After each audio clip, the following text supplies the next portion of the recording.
রহিম। আমি মোহাম্মদ আখতারুজ্জামান খান। আমি একজন বাংলাদেশি ব্যবসায়ী, কিন্তু এখন আমি প্রবাসে থাকি আমেরিকাতে। আমি আজকে এখানে আপনাদের সামনে দাঁড়িয়েছি। আমার বাংলাদেশের আইডিবি ভবনে কম্পিউটারের ব্যবসা ছিল, এবং ওই ব্যবসা নাম ছিল আইমার্ট কম্পিউটার টেকনোলজি লিমিটেড এবং কম্পিউটার মার্ট ইঙ্ক। দুইটা ব্যবসা ছিল, যেই ব্যবসা দুইটা অত্যন্ত জনপ্রিয় ছিল বাংলাদেশে। আমি এখানে আসছি এই জন্যই যে 2016 সনে স্বৈরা শাসকের আমলে স্বৈরা শাসকের যারা নাকি দোসর, তাদের মাধ্যমে আমি অনেক বড় ক্ষতিগ্রস্ত হই। তা আজ আমি আপনাদের সামনে এসেছি যে আপনাদের মাধ্যমে যাতে আমাদের প্রধান উপদেষ্টা ডাক্তার মোহাম্মদ ইউনূস স্যারের নিকট আমার এই সংবাদটা পৌঁছে, যাতে উনি এই ব্যাপারটা হস্তক্ষেপ করেন, উনি এই ব্যাপারটা দেখেন যে ঘটনাটা কি হয়েছিল। যে সর্বোপরি আমার অত্যন্ত সুনামধন্য দুইটা ব্যবসা, যেটা আমি আইডিবিতে পরিচালনা করতাম। আর নাম তো আগেই বলেছি, একটার নাম হলো আইমার্ট কম্পিউটার টেকনোলজি লিমিটেড, একটা হলো কম্পিউটার মার্ট ইঙ্ক। এই দুইটা ব্যবসা অত্যন্ত সুনামের সহিত বাংলাদেশে চলতেছিল, কিন্তু স্বৈর শাসকের দোসরদের দ্বারা আমি 2016 সনের 31 আগস্টে ক্ষতিগ্রস্ত হই। এই স্বৈর শাসকের দোসর, যে নাকি আইডি ভবনের দায়িত্বে আছে, তার নাম হলো নিয়াজ খান। সে মাদারীপুরে বাড়ি। শাহজাহান খানের তত্ত্বাবধানে, সে শাহজাহান খানের পাওয়ারে সে ওই স্বৈর শাসকের আমলে আমার ব্যবসা দুটি বিনা নোটিশে বিনা কারণে বন্ধ করে দেয়, না জানিয়ে বন্ধ করে দেয়। এবং পরবর্তীতে সেই ব্যবসা দুটি তারা ভেঙে চড়ে মালামাল লুটপাট করে নিয়ে যায়। সেই ডকুমেন্টসও আমার কাছে আছে। যদি আপনারা কেউ চান আমি দিতে পারবো, আমার ভিজিটিং কার্ড দিয়ে দেবো। আপনারা যোগাযোগ করলে প্রুফ সহ নিতে পারেন আর কি। তো যাই হোক, আজকে এইখানে আপনাদের সামনে আসা যে আমি একজন ভুক্তভোগী। আমার যে ক্ষতি সাধিত হয়েছে স্বৈর শাসকের আমলে, 5ই আগস্টের পরে আমি তৎপর হই আমার এই ক্ষতিপূরণের জন্য।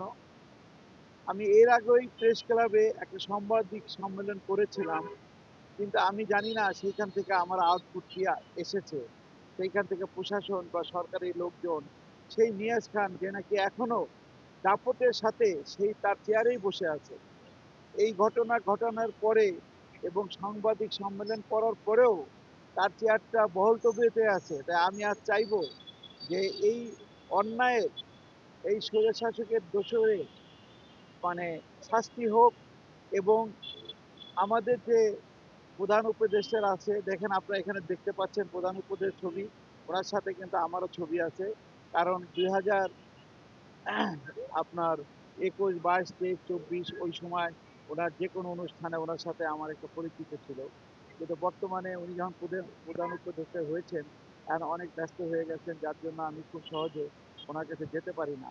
তা আপনাদের মাধ্যমে যদি এই সংবাদের মাধ্যমে উনি আমাকে ডাকেন বা আমার যে ক্ষতি সাধিত হয়েছে সেটার ব্যাপারে যদি উনি আমার কাছে জানেন বা এটার একটা প্রতিকার উনি করার প্রতিশ্রুতি আমাকে দেন, তাহলে আমি অন্তত বেঁচে যাই। আমি 2000 সন থেকে যুক্তরাষ্ট্রে ফ্যামিলি নিয়ে থাকি। আমি ভিজিট এই ইনভেস্টর ভিসায় আমেরিকা যাই, কিন্তু এই 2016 সনে যখন নাকি স্বৈর শাসকের দোসররা আমার ব্যবসা যেটা বন্ধ করে দেয়, তারপরে থেকে আসলে আমার আমেরিকার যে থাকা এবং আমার ছেলে মেয়ে লেখাপড়ার যে আমাদের এখানটা ইনকাম ছিল মাসে 8-10 লাখ টাকা, সেটা বন্ধ হয়ে যায়। যার জন্য আমি খুব দুরবস্থায় পড়ে যাই। তা আমাদের এই বিজনেসটাকে আমি আবার ফেরত পেতে চাই, আমার ক্ষতিপূরণ ফেরত পেতে চাই। আমার প্রায় দুইটা দোকানে 8-9 কোটি টাকার ইনভেন্টরি ছিল, মালামাল ছিল। সেই মালামাল সহই তারা নিয়ে চলে যায়। তো যাই হোক, আমি আজ এটুকুই আপনাদের সাথে জানাচ্ছি যে আপনাদের মাধ্যমে যদি আমাদের প্রধান উপদেষ্টা ডক্টর মোহাম্মদ ইউনূস স্যার দৃষ্টি আকর্ষণ করে এই ব্যাপারটাকে নিয়ে, ওনার সহানুভূতি বা উনি যদি এই ব্যাপারটা একটু দেখেন, তাহলে আমার অনেক উপকার হয়। তা আমি আশা করি যে আপনাদের মাধ্যমে ওনার পর্যন্ত পৌঁছবে এই মেসেজটা। এই মেসেজটা উনি পেলে হয়তো আমার জন্য ভালো হবে, কারণ আমি একজন আমেরিকান প্রবাসী, আমি আমেরিকাতে থাকি, বাংলাদেশে ব্যবসা করতাম, কিন্তু আমার ব্যবসা দুটা ওই 2016 সনে স্বৈর শাসকের দোসররা ব্যবসা দুটো নিয়ে যায় এবং পরবর্তীতে ব্যবসা দুটা মালামাল সহ তারা লুটপাট করে নিয়ে চলে যায়। তাই আমি এর প্রতিকার চাই, এর বিচার চাই। ইনশাআল্লাহ যদি আমি আপনাদের মাধ্যমে এর প্রতিকার পাই বা এর বিচার পাই, তাহলে হয়তো সেটা আমার জন্য মানে সত্যি খুব একটা ভালো কিছু হবে আর কি। তো যাই হোক, আপনারা নিউজটা যদি এমনভাবে করেন যাতে ওনার কাছে পর্যন্ত পৌঁছে যায়। এটা 2016 সনের 2016 সনের 31 আগস্ট, আগস্ট মাসের 31 তারিখে আমার দোকানের কর্মচারীরা দোকানদারি করে বাসায় যায়। পরের দিন সেপ্টেম্বরের 1 তারিখে যখন দোকান খুলতে আসে, তখন দেখে যে দোকানে তালা মারা, দোকান আর খুলতে পারিনি আমরা। কিন্তু ওনারা কর্তৃপক্ষ আমাদেরকে কোনো নোটিশ করে নাই, কোনো চিঠি দেয় নাই এবং কোনো কিছু জানায়ও নাই। ওনাদের খেয়াল খুশি মতো যেভাবে ক্রস ফায়ার হয়, এটা ঠিক বিজনেস ক্রস ফায়ার। আমার বিজনেসটাও ঠিক ক্রস ফায়ারের মতোই, না বলে, না শুনে, না জেনে, ইনফরমেশন না করে বন্ধ করে দিয়েছে। তাই এই বিচারটা আমি চাই আপনাদের মাধ্যমে।